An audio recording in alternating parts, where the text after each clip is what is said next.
लग्न झाल्यानंतर गुरु कोण असतो? नवऱ्याचा बायको असते.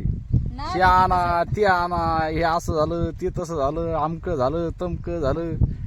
हे खरं म्हणजे कोणाचं असतं मार्गदर्शन? सगळं बायकोचं असतं. आणि बायकोचं ना ऐकून पण आई काय म्हणते? हे लग्न झाल्यापासून बायकोच ऐकतो. म्हणजे मग गुरु कोण झाला खरा? बायको झाली. आज गुरुपौर्णिमा आहे मित्रांनो. तर एक गोष्ट विसरू नका बरं का, आपल्या बायकोला गुरुपौर्णिमेच्या शुभेच्छा द्यायचं विसरू नका. कारण लग्न झाल्यानंतर वेळोवेळी आपल्याला सगळं काही बायकोच शिकवत असते. त्याच्यामुळं बायकोला गुरुपौर्णिमेच्या शुभेच्छा द्यायला विसरू नका. गुरुपौर्णिमेच्या हार्दिक शुभेच्छा तुम्हाला.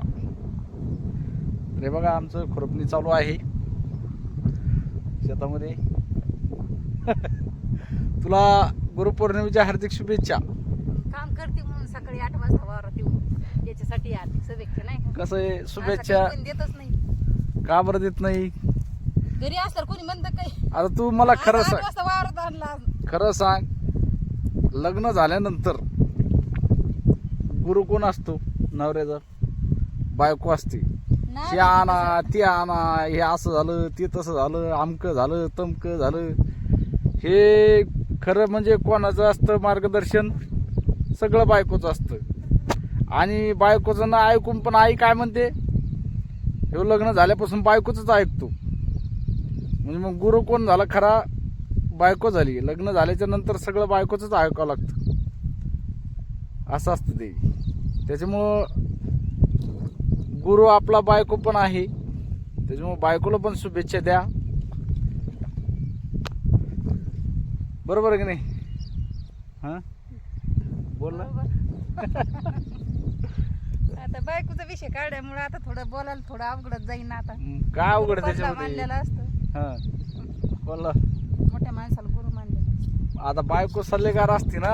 सगळे लग्न झाल्याच्या नंतर सगळे सूत्र बायकोच्या हातामध्ये जाते.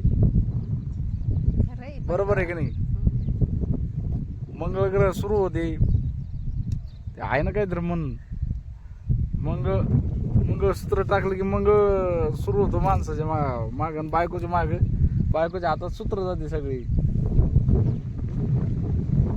तर मित्रांनो खरंच आज गुरुपौर्णिमा आहे. त्यामुळं सर्वांनी आपल्या बायकोला नक्कीच गुरुपौर्णिमेच्या शुभेच्छा द्यायला विसरू नका. त्याच्यामुळेच आम्ही सकाळीच आलेलो आहे खुरपणी करण्यासाठी. शुभेच्छा द्यासाठी वावरात आणलेलं सकाळी सारखी कुरबाला. सकाळीच खुरपायला शेतामध्ये आलेलं आहे. आणि आता खुरपणी चालू आहे आमची. हे बघा अशी कपाशी आहे आमची, बघू शकता तुम्ही.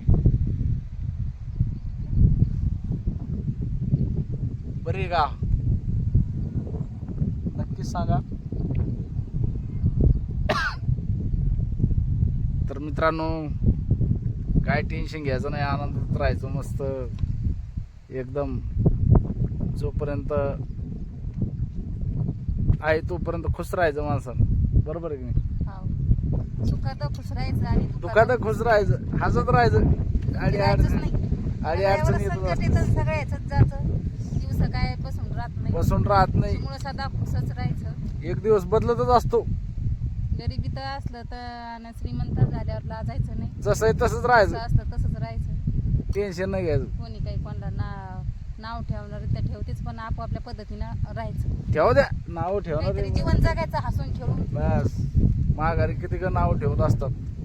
त्यांचंही टेन्शन नाही घ्यायचं, विचार नाही करा त्यांचा. कधी तसं विचार करून ते जीवाला ताण द्यायचं नाही. मस्त बिंदास्त दुसऱ्यासाठी आपण दुःखी राहायचं नाही. दिलखुलास राहायचं आहे की नाही? हो. दुसऱ्यासाठी आपण काय ताण घ्यायचं. लोक तुम्ही किती कसं वागा, चांगलं वागा, किती चांगलं वागा, तुम्हाला नाव ठेवणार. कारण की जगत तसं आहे. इथं खऱ्याला किंमत नाही आणि खोट्याला भरपूर किंमत आहे.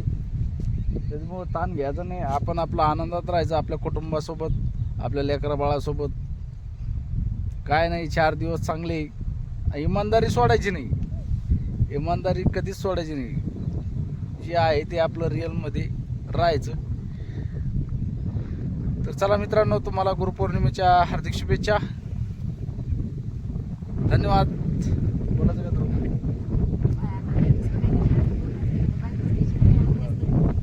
चालतं. धन्यवाद. व्हिडिओला जास्तीत जास्त सपोर्ट करा आपल्या चॅनलला.